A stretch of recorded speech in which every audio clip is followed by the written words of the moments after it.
नमस्कार, बंजारा बीट्स में आपका स्वागत है। मैं हूं ज्योति प्रकाश खरे।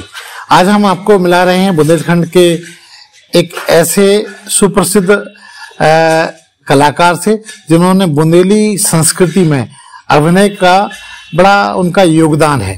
कन्हैया कैसेट से लेकर और भी उन्होंने कई फीचर फिल्मों में भी काम किया है। चलिए मिलते हैं प्रभात कुमार अग्रवाल जी से। नमस्कार अग्रवाल जी। नमस्कार जी। अग्रवाल जी, जैसा कि मैंने उल्लेख किया कि आपका बहुत बड़ा ट्रैक रिकॉर्ड है, मैं चाहूंगा कि अपने बारे में हमारे दर्शकों को थोड़ा सा जानकारी दीजिए। जरूर। मैं जबलपुर शहर में पैदा हुआ और मेरी सारी शिक्षा दीक्षा जबलपुर में हुई। कुछ व्यावसायिक और आर्थिक परिस्थितियों की वजह से मुझे जबलपुर शहर छोड़ना पड़ा और मैं लगभग मार्च 1995 में झांसी आया और यहाँ पर मेरा व्यवसाय मैंने शुरू किया और फिर यहीं सेटल हो गया। रच बस गई यही जी। अभिनय का कीड़ा आपको कहाँ से काटा, कहाँ से, क्योंकि ये कीड़ा ही कहेंगे। जी सर जी। देखिए, अभिनय का मेरा सफर शुरू हुआ था मेरे स्कूल के समय। मैं उस समय 6th या 7th क्लास में था, तब मैंने अपना पहला नाटक किया था और उसका नाम था रोटी की तलाश। और वो नाटक हमारी स्कूल के ही एक शिक्षक थे, चतुर्वेदी सर, हिंदी के, उन्होंने लिखा था। अच्छा अच्छा। एक बेरोजगार की कहानी थी कि उसके बाद डिग्री है और वो भूखा प्यासा से पड़ा है और एक एक क्रम से नेता, साधु और फोटोग्राफर, प्रेस फोटोग्राफर, इस तरह से लोग आते हैं और उसको एक प्रॉपर्टी मान के अपना उद्देश्य पूरा करके और आगे बढ़ जाते हैं। उसकी मदद कोई नहीं करता। जी, जी। और लास्ट में वो मर जाता है। जी। तो उसमें मैंने प्रेस फोटोग्राफर का रोल किया। अच्छा अच्छा। और मुझे फर्स्ट प्राइज भी मिला था उसमें। और शायद ये चीज कम लोग जानते हैं कि मुझे गाने का बड़ा शौक है। अच्छा, म्यूजिक में भी रुचि है। जी जी। और स्कूल के जमाने में मैंने कई प्रतियोगिताओं में स्कूल की तरफ से जाता था और हम 2 लड़के थे स्कूल में, एक मैं था और एक था अशोक मिश्रा। वो आजकल एक स्कूल का प्रिंसिपल है। अच्छा अच्छा। उसका खुद का स्कूल है। हाँ, जबलपुर में। हाँ, जबलपुर। अच्छा। और या तो उसका फर्स्ट लगता था, मेरा सेकंड, या मेरा फर्स्ट उसका सेकंड। हम तो फर्स्ट सेकंड प्राइज। तो किस तरह के गाने गाते थे, फिल्मी या कुछ और? हर तरह के गीत गाते थे, लेकिन प्राइज लाते थे। हाँ, उस समय मेरा एक हिट गीत था जी, जो कि जनरली हम लोग 26 जनवरी 15 अगस्त में राष्ट्रभक्ति से संबंधित गीत था जी। सीमाओं पर चली गोलियां, आसमान थर्राया है, संभल चीन भारत ने जंगी डंका आज बजाया जी। उस तरह का गाना था। और भी हमारे एक सर, कोई चतुर्वेदी सर ने एक गाना लिखा था, वो गीत मुझे बहुत पसंद है जी। और वो आज तक वो गीत जो है हर परिवेश में फिट है जी। उसकी कुछ पंक्तियां अगर याद हो जी तो। जी।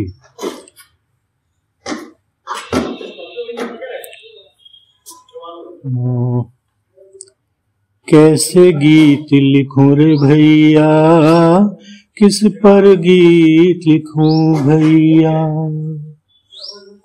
हिंदी वाले हिंदी चाहें पीछे हटते मदरासी, अंग्रेजी रानी बन बैठी हिंदी बेचारी दासी, चारों तरफ से खींचा जाता भारत माँ का ताज है, कैसे गीत लिखूं रे भैया, किस पर गीत लिखूं भैया। बहुत शानदार। उसके बाद फिर आपकी ये अभिनय की यात्रा कहाँ चली, कहाँ पहुंची? मैं जबलपुर में तो अभिनय के क्षेत्र में नहीं आगे नहीं बढ़ पाया और गाने के क्षेत्र में जरूर मैंने यूनिवर्सिटी ने एक यूथ क्वायर बनाया था जी।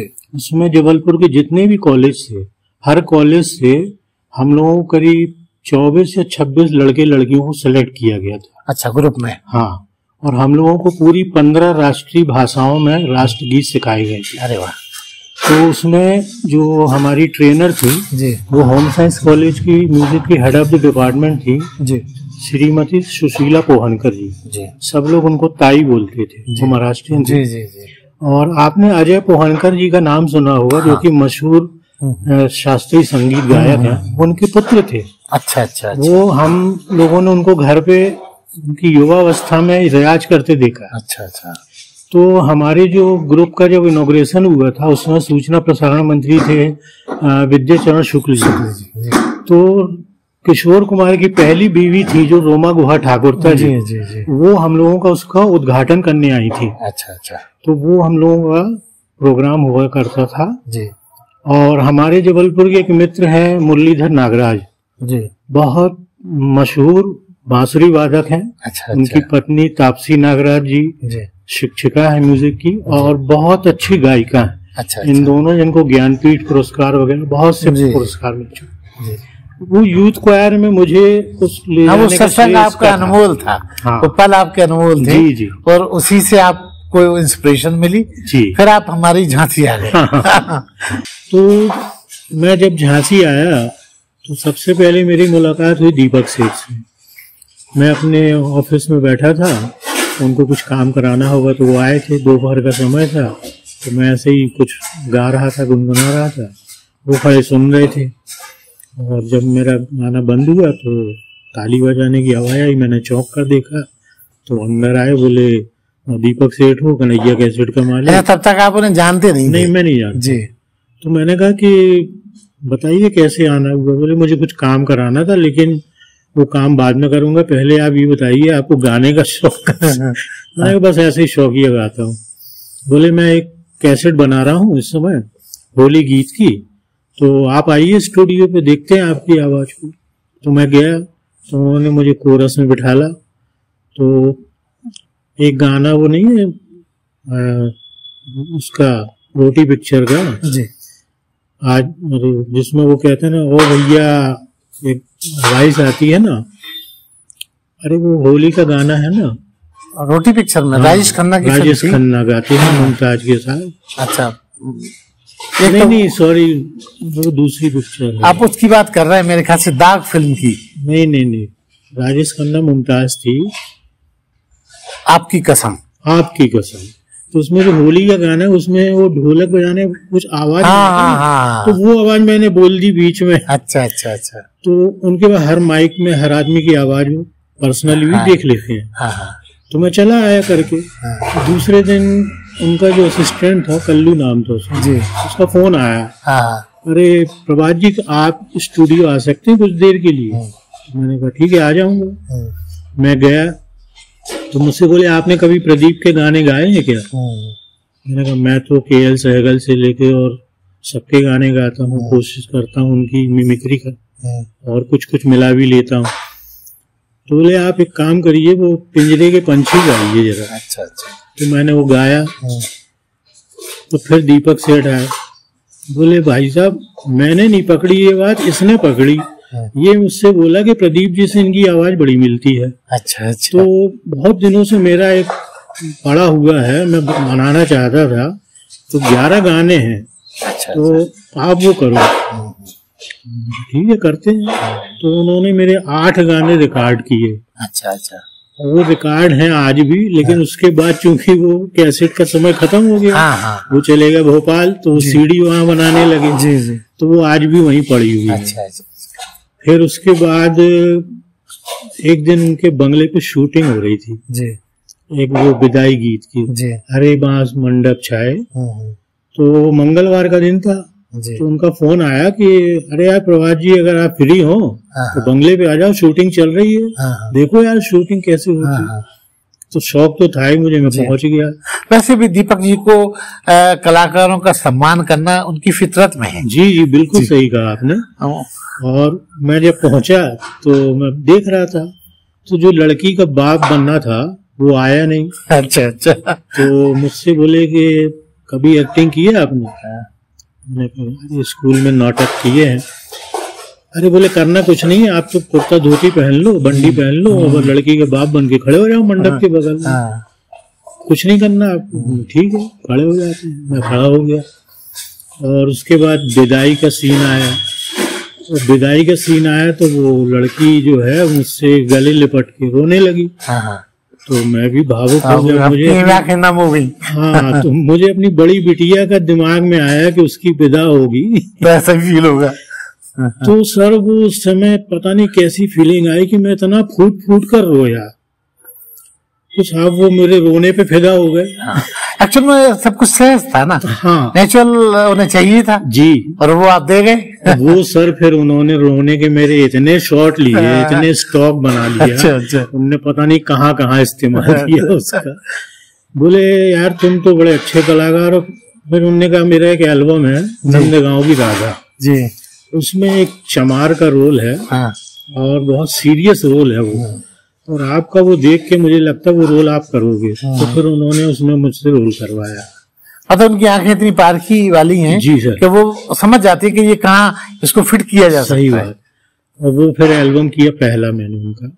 फिर उनके यहाँ पे एक कोई आए थे दतिया से जी, वो बना रहे थे, उनको एक कंजूस सेठ करोड़ी मल। अच्छा। तो उनने कहा कि वो हम प्रभात जी से कराएंगे। अच्छा। बोले यार वो सीरियस एक्टिंग करते हैं, हाँ। तुम कॉमेडी कहाँ उनसे करा रहे। हाँ। लेकिन सर उसकी भी नजर रही होगी। हाँ। बोला नहीं वो करेंगे, मैं करवा लूंगा उनसे। हाँ। फिर मैंने वो कंजूस सेठ करोड़ी मल किया, उसमें कॉमेडी का रोल किया। उसके बाद फिर उन्होंने आल्हा उदल बनी जी, तो मुझे राजा परमाल का रोल मिला। जी। मैंने वो किया। फिर रामायण बनी, फिर रामायण में मैंने दशरथ जी का रोल किया। उसके बाद सर मैंने ऐसे ही कहा दीपक जी एक्टिंग कर रहा हूँ, मुझे थोड़ा डायरेक्शन भी करना है। अच्छा। तो बोले आपको उस बारे में नॉलेज है? हमने कहा नॉलेज तो नहीं है लेकिन शौक है, इच्छा है। तो साहनी सर वहां पे आ रहे थे उस समय। तो साहनी साहब बोले कि आप मुझे असिस्ट करो, अपन दोनों मिलके करते। तो हम लोगों ने द्वारका में आए हनुमान एल्बम बनाया। उसमें बड़ा मजेदार किस्सा हुआ। उस समय चिकनगुनिया चला था। तो संजय तिवारी हनुमान जी का रोल कर रहे थे। वो बुंदेलखंड के हनुमान जी जाने जाते हैं। तो सर वो पहली बार उनको हनुमान जी का रोल वो किया उन्होंने। अब क्या हुआ कि उनको चिकनगुनिया हुआ था। अच्छा। तो उनके पूरे शरीर में इतना दर्द था। तो एक सीन था उसमें पेड़ के ऊपर चढ़ना था और वहां से कूदना था। ठीक है। तो बोले मैं एक ही शॉट दूंगा बस। अच्छा। बड़ी हिम्मत करके चढ़ा रहा हूँ। हमने कि ओके कर दोगे तो एक में ही हो जाएगा। अब सर उनने पहले रिहर्सल की खड़े होके और खड़े ही होके कूदने की, बस में सब सही हो गया। हमने कहा चलो शॉट करते हैं। जैसे वो पेड़ पे चढ़ गए और नीचे कूदे तो बोलते हैं जय बजरंगबली। हमने कहा कट, फिर से करना पड़ेगा। अच्छा। तो हमने यार तुम हनुमान जी अपनी जय कैसे बोलेंगे? तुमको जय श्री राम बोलना था। वो फिल्म में भूल गए। अब वो संजय बोले भाई साहब मेरी बिल्कुल हिम्मत नहीं है, कैसे करूंगा? हमने यार तुमने गलती की, अब वो तो करना पड़ेगा। सही बात। अब ध्यान रखो श्री राम। फिर वो शॉर्ट हुआ वो। उसके बाद फिर मैंने कहा दीपक जी एक एल्बम मैं खुद करूंगा। अब मुझे सानी साहब से काफी तजुर्बा मिल गया। तो फिर मैंने राम केवट संवाद किया जी। उसमें देवराज जी को मैंने कहा तुमको राम बनना है। अच्छा। देवराज बोले अरे नहीं सर मैं नहीं बन सकता, मैं ये जो मैंने कहा तुम ही बनोगे राम। और मैंने कन्हैया इनसे कह दिया दीपक जी से ये राम देवराज बनेंगे, तुम उनको तैयार करो। तो उसमें केवट का रोल मैंने किया। अच्छा। और फिर वो एक एल्बम वो किया मैंने। बहुत सारी आपने फिल्मों में भी काम किया जो बड़े आयाम की थी जी। एक फिल्म मुझे यहाँ झांसी में मिली थी अटकन चटकन जी। उसमें जो एक टैलेंट शो था तो उसमें एक जज पैनल बैठता है, तो उसमें से एक जज मैं था जी। और सीरियल में जैसे झांसी में जो सीरियल शूट हुए, सबसे पहला सीरियल था डोली अरमानों की। उसमें किले पे एक सीन था जी। उसमें हम लोग का एक दो डायलॉग भी थे। सुंदर लिखाल जी के साथ मेरा दोनों का रोल था। उसके बाद दूसरा रोल हमने किया था कर्ण में। अच्छा। सोनी टीवी पे आया जी। उसकी शूटिंग हुई थी ओरछा में। अच्छा। तो वहां पे देवराज अपने देवव्रत बुदौलिया जी थे मेरे साथ में, और हम लोगों का सीन था श्री सुरेंद्र पाल जी के साथ में। अच्छा अच्छा। वो परशुराम जी का कर रहे थे, हम लोग गांव वाले बने थे, मैं गांव का मुखिया बना था। तो उसमें भी बड़ा अच्छा अनुभव रहा हम लोगों का। आपकी अभिनय की यात्रा बहुत लंबी है, ये मैं मानता हूँ। तो आप हमें ये बताइए कि इस पूरे अभिनय के दौरान, चूंकि आपका व्यवसाय क्या है आपका, उसका भी उल्लेख करें, क्योंकि वो और ये मिसमैच होते हैं। मेरा व्यवसाय जनरल फैब्रिकेशन का है। जी जी। इसमें हम लोग लोहे के मकान में जो लोहा स्टील का सामान लगता है, खिड़की, जाली, गेट, लैट्रिन बाथरूम के पीवीसी डोर्स, वो सब बनाते हैं। और हमारा स्पेसिफिकेशन है पीवीसी डोर्स में मेन, जो कि विभिन्न सरकारी विभागों में अप्रूव्ड है हमारा दरवाजा, राजश्री प्लास्टिक वुड का। तो वो सारा बिजनेस है हमारा। तो बिजनेस के साथ साथ अभिनय को चलाना, ये थोड़ा सा विरोधाभास तो है, कैसे मैनेज करते हैं? जी विरोधाभास तो है, लेकिन देखिए जहाँ चाह है वहाँ राह है। और जब हमारा शौक जो है ना, आदमी शौक अपने पूरे करने के लिए पता नहीं क्या क्या कर लेता है। तो इस तरह से, और फिर मेरे जो सहयोगी रहे हैं या जिनके लिए मैंने काम किया है, उनका बड़ा भारी योगदान है इसमें। जैसे कन्हैया कैसेट में मेरी एक सबसे पहली शर्त होती थी कि देखिए शूटिंग में से मंगलवार को करूंगा। अच्छा, ताकि आपके अवकाश के क्षण इस्तेमाल हो जाए। या फिर सुबह 10 बजे के पहले या रात को 7 बजे के बाद, ताकि आपके काम जो व्यवसाय है वो प्रभावित ना हो। जी जी बिल्कुल ठीक। क्योंकि उस समय व्यवसाय हमारा व्यक्तिगत नहीं था, हमारे साथ में 2 लोग और भी थे। तो ये ना, उनको ये ना लगे कि ये काम धंधा छोड़ के अपने शौक पूरे करते। इसलिए उनका विशेष सहयोग, मैं आभार मानता हूँ कि उनने मुझे इतना साथ दिया और मुझे काम करने के अवसर दिए। ये बात तो है। प्रभात जी, अभिनय और ये अप्रिशिएशन तो कलाकारों को मिलता ही मिलता है। जी जी। इस मामले में आपके परिवार वालों की क्या अभिनय रहा, क्योंकि बिना परिवार के सपोर्ट के कुछ नहीं चल पाता है। जी बहुत अच्छी बात कही है आपने, और बड़ा मतलब एक तरह से कलाकार की वो नस दबाना है, ये दबा दिया आपने।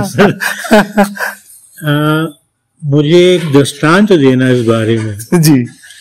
मैं चार्ली चैपलिन का दृष्टांत देना चाहता हूँ। जी जी। मैंने पढ़ा था कि चार्ली चैपलिन की जो पत्नी थी, उन्होंने अपने पति की एक भी पिक्चर कभी नहीं देखी। और यही हाल मेरा है। अच्छा। मेरी पत्नी ने भी कभी मेरे इस मामले में सहयोग नहीं किया, और उनको बिल्कुल पसंद नहीं है। मेरे घर के बाकी सारे सदस्य, मेरे माता पिता, भाई बहन, बहनोई, मेरे चाचा चाची, सब लोग अप्रिशिएट करते, सब लोगों ने मुझे सहयोग किया, लेकिन मेरी पत्नी ने कभी नहीं किया। मेरी बेटियों ने भी किया, लेकिन अब जो है कुछ समय से पहले, थोड़ा समय हो गया, एक दिन मैं बताना भूल गया, हमने एक बहुत अच्छा सीरियल किया था जी, कस्तूरी कुंडल बसे जी। इसमें उनकी अपनी खुद की बायोग्राफी थी। अच्छा। वो कहानी, वो हमारी झांसी की है लेखिका, मैं नाम याद नहीं कर पा रहा हूँ उनका। उसमें क्या हुआ था, मेरा रोल तो बहुत छोटा सा था, और उसके जो चड्डा साहब करके थे, एक दिल्ली के प्रोड्यूसर डायरेक्टर वो थे, और उन्होंने मुझे एक रोल दिया था सुंदर लाल का। अच्छा। और मेरा एक एपिसोड का रोल था जी, लेकिन ईश्वर की कृपा रही और उनको मेरा वो रोल इतना अच्छा लगा कि मुझे 7 एपिसोड में उनने काम। अच्छा अच्छा। वो बढ़ा दिया उन्होंने। हाँ हाँ। उसमें एक खाकी पिक्चर में एक कलाकार थे, मुझे नाम याद नहीं है, वो उसके लीड रोल था। अच्छा अच्छा। तो वो यहाँ अपना बरुआ सागर के आगे कोई एक गांव है जी, इंटीरियर में, उस गांव में पूरा सीरियल बना। अच्छा अच्छा। हाँ हाँ। और वो दूरदर्शन पे आना था, लेकिन वो आया नहीं। फिर वो यूट्यूब पे अब आ गया है, मैंने देखा जी। और चड्डा साहब से मेरी फोन पे मुलाकात अभी भी है। हम लोग व्हाट्सएप पे जुड़े हैं जी। हर तीज त्योहार पे उनकी बधाइयाँ आती, मैं भी भेजता हूँ।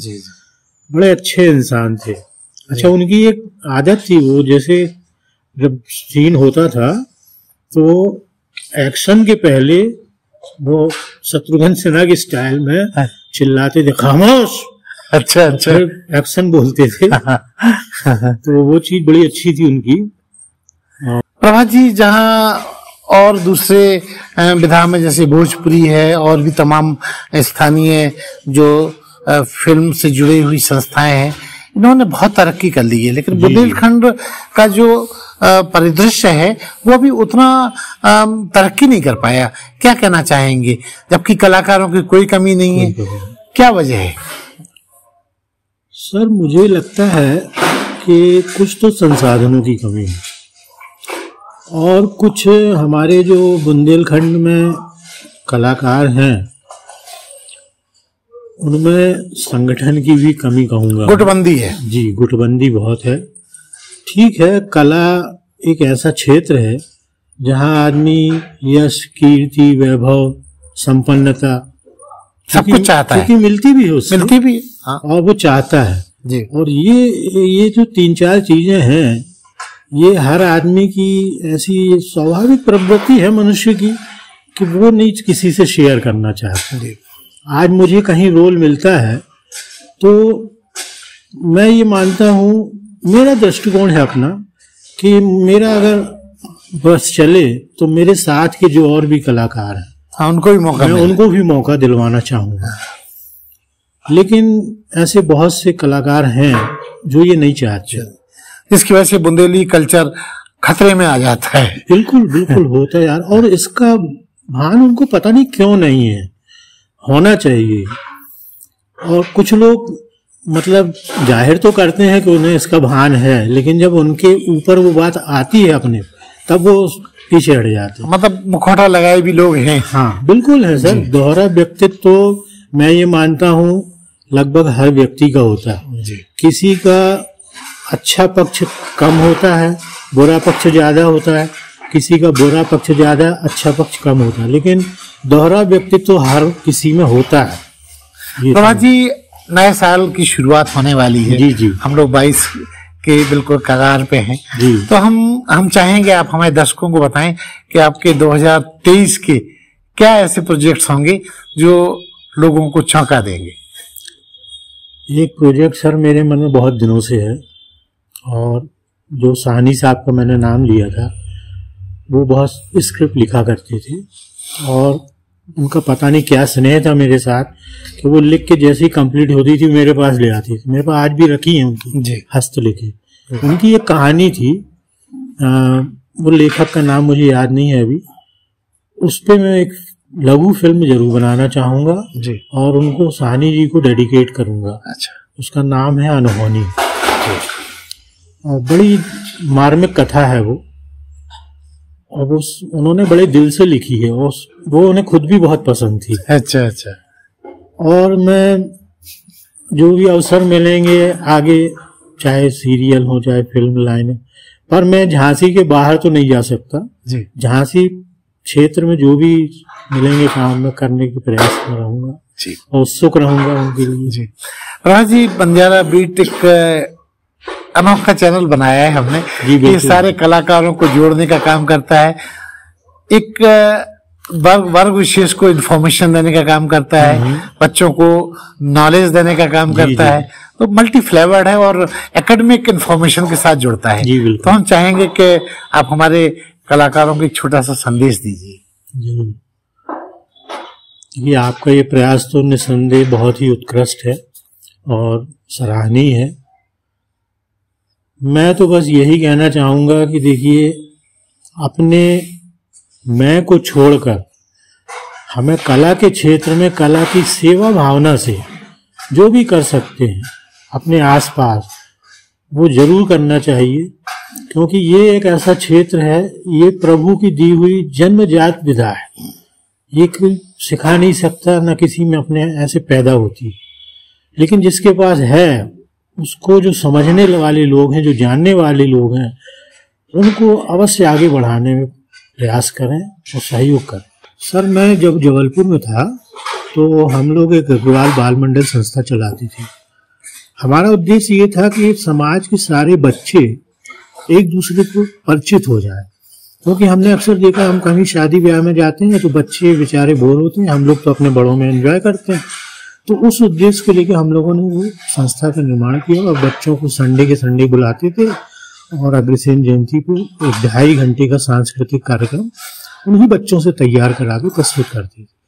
तो वो परंपरा आज भी जारी है वहाँ? और मुझे बड़ी खुशी है कि वो जो बच्चे उस समय सदस्य थे वो आज बड़े हो गए हैं, आज वो संचालक हो गए हैं और आज भी वो सारे बच्चे उसी तरह से उस संस्था को चलाए हुए। ठीक। अब और एक भोजपुरी वाला एक मैंने आपने भोजपुरी और बुंदेलखंडी के बारे में बात की, मुझे याद आया मैंने एक भोजपुरी फिल्म में भी काम किया था, मिल गई चंदनिया। अच्छा। और वो हमारे झांसी में ही बनी थी वो पिक्चर, तो उसमें मैंने एक फर्जी प्रोड्यूसर का रोल किया था। अच्छा अच्छा। जो लड़कियों को बहला फुसला के बॉम्बे के सपने दिखा के दिया।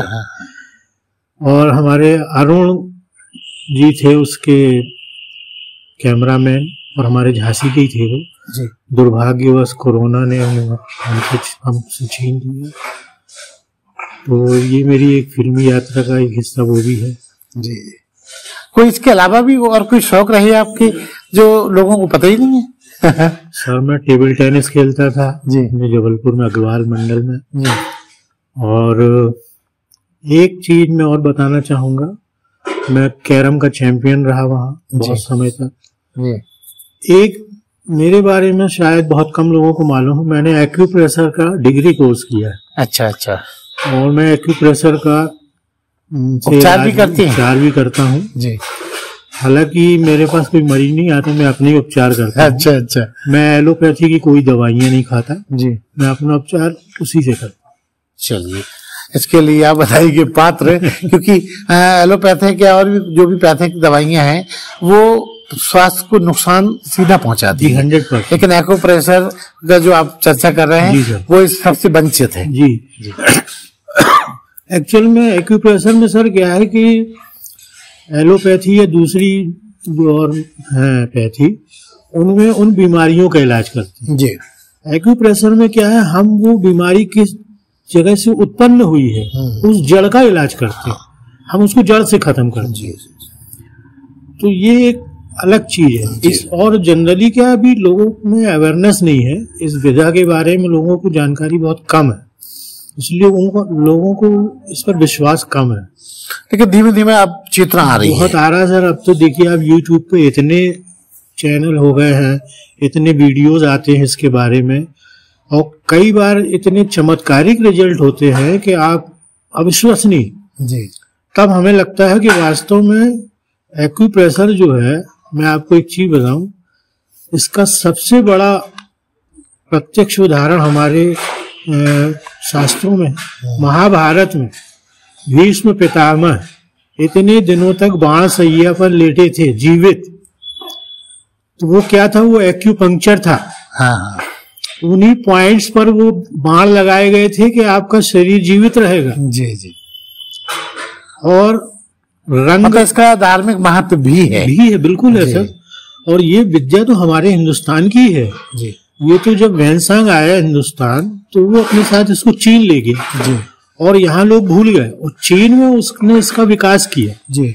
और उससे ये चीज वापस फिर हिंदुस्तान आ रही, देखिए हमारी चीज हमारे यहाँ वापस हमारे यहाँ आ रही है। और कोरिया के एक प्रसिद्ध विद्वान हुए सर पार्क जेव्यू जी, उन्होंने सर 20 साल की खोज के बाद ये सिद्ध किया कि ये जो हमारी हथेली है ये पूरा हमारे शरीर का रिमोट कंट्रोल है जी। इसीलिए एक्यूप्रेशर में इसी हथेली और पैर के पन्नों पे उपचार किया जाता है, रंगों से, बीजों से और मैग्नेट से।